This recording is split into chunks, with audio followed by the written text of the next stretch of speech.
The city of Kandy lies in a plateau and is located in a mountainous and thickly forested interior of the country.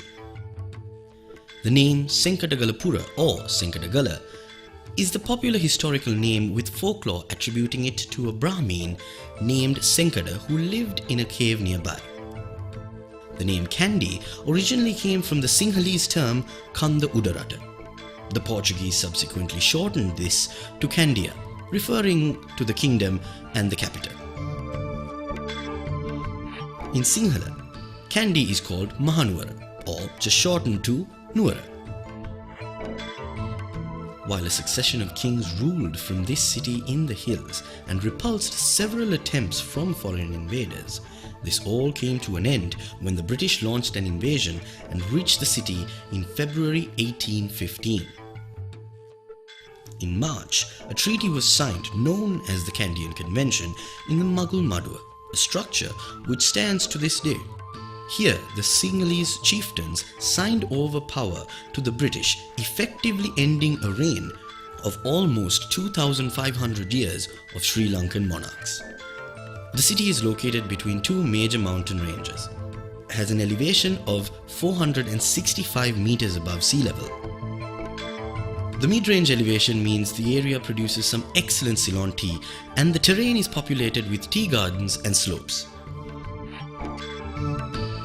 Kandy's climate is a temperate tropical climate with monsoon rains and temperatures ranging around 20 degrees Celsius. The weather is relatively cooler than the coastal towns, but not so cool as the higher elevations experienced in the Nuwara district. To reach Kandy from Colombo, the intercity train is your best option, as a journey by car can be up to an arduous 4 hours. Today, Kandy has been designated as a UNESCO World Heritage Site and houses the sacred tooth relic of the Buddha in the Sri Dalada Maligava.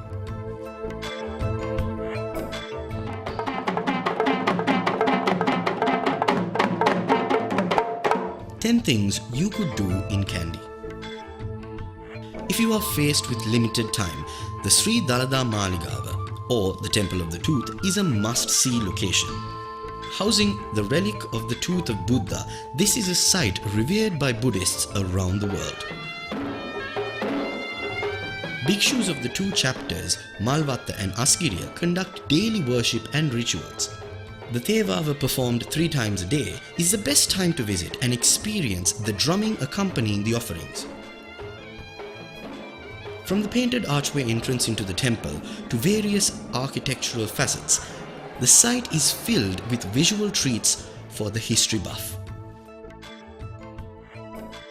The octagonal structure called the Pattirippuva and moat were an addition of the king Sri Vikramarajasinghe.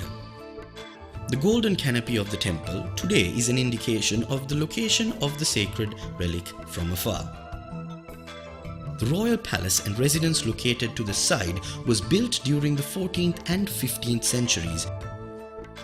The Mughal Madua, where the kings held their court, is adjacent to the main complex, has an interesting history too.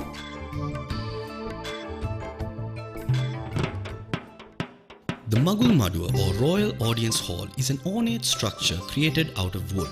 This building, which has finely carved pillars, is a part of the Royal Palace complex of Kandy. The commencement of construction was by King Sri Vikramarajasinghe. This location was used as a meeting place between the king and his ministers. The king of the time, on occasion, used it as a high court. This is a historic site, for it was here that in March 1815, the Kandian Convention was signed between the British and the Kandian chieftain, the Radalas. This was a monumentous time when the kingdom of Kandy lost its rule.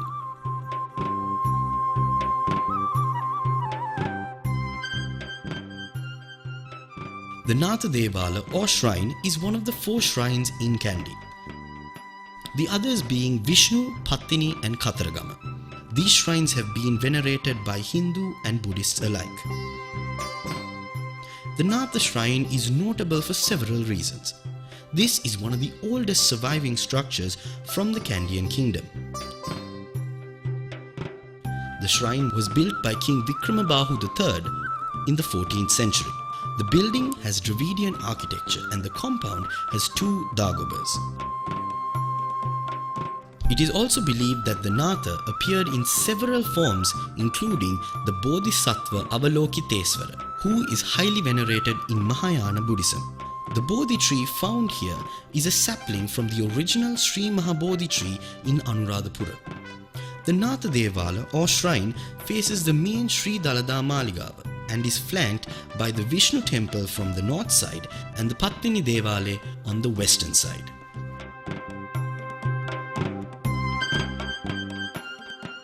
The Kandy Lake is an artificial one, built by King Vikrama Rajasingha in 1807.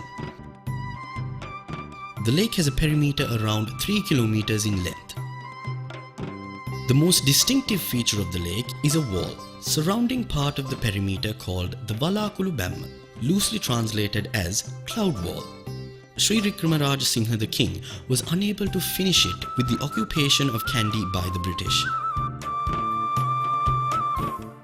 The Queen's Bathing Pavilion, a building prominent on the edge of the lake, was used by the wives and concubines of the king. Numerous legends and folklore abound regarding the lake and its connected structures.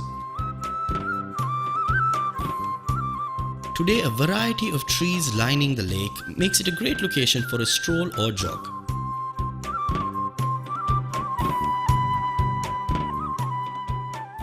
Just up from the Kandy Lake side and well within walking distance is the Waste Park or Royal Palace Park, a small landscaped area. Once you have seen this, a little further ahead you come to Arthur's Viewpoint. This is easily the best vantage point to absorb the panoramas of Kandy town. You also get an elevated view of the Kandy Dalada temple with the foreground of the Kandy Lake.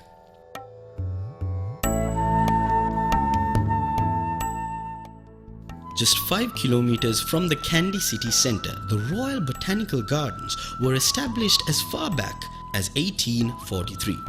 The gardens were an important part establishing the flourishing tea industry later that same century. The Royal Botanical Gardens, spread over 60 hectares, are beautifully landscaped and have different avenues. The Avenue of Palms is a classic location.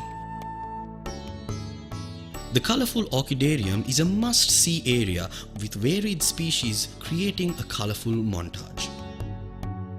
With 4,000 species of labelled plants and over 10,000 different plant types, the garden draws 2 million visitors annually and is undoubtedly one of the best in Asia.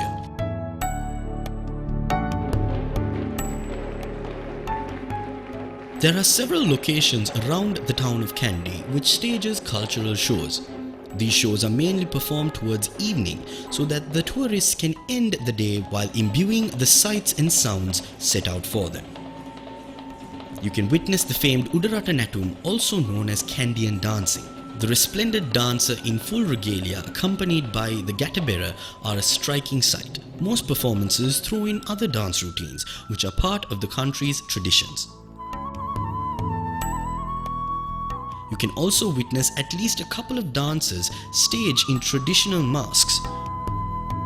A few places top the night off with a quick firewalking session.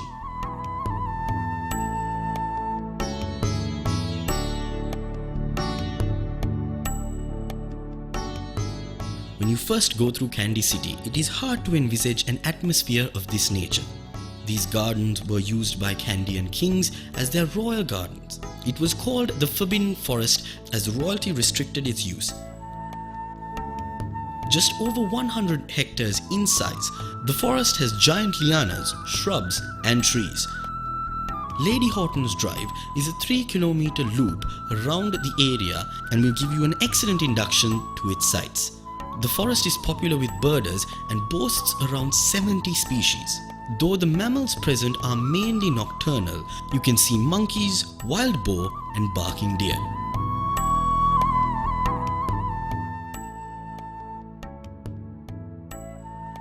The Buddha statue on Bhairava Kanda is one of the largest in the country. It stands at 26.83 meters and can be seen from almost any point in Kandy. The statue is part of the Sri Mahabodhi Vihara and is situated on a mountain overlooking Kandy, which is just 2 kilometers from the city center. The folklore of this mountain abounds with tales of young virgin maidens given as sacrifices to appease various demons. Today, this statue, constructed in the late 1980s and opened in 1993, is a vantage point offering a splendid view of the city of Kandy and the lake. The statue of the seated Buddha is a depiction of the moment when he became enlightened underneath the Bo tree.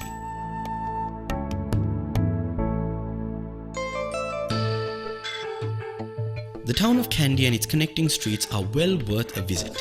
From the crowded and noisy Colombo Street, where consumer trade is at its height, to the modern Kandy city centre, a shopping complex with different stores. The streets are filled with vendors and you are sure to find that souvenir to take home or even just purchase and try some local fruit. The parallel streets of Sri Dalada Vidya, Colombo Street and Raja Vidya, along with its interconnections, are the hub of shopping and will give you a great insight into the busy functions of this business area.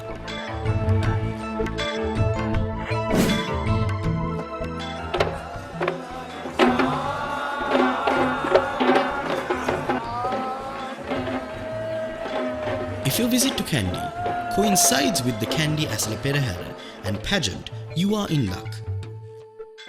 Held over 10 days in July and August, you are uniquely placed to witness a pageant billed as one of the greatest shows in Asia. The procession takes an almost 2-hour journey through the streets of Kandy. The drummers, dancers, trumpet blowers and caparison elephants all work in unison to please the crowds and put one of the most magnificent spectacles. While the first few days have the Kumbal Perahara, it is followed by the Randoli Perahara, which is a unique pageant in all its glory, whose performances will enthrall the onlooker and leave a memorable impression long after the sounds of the drums have faded.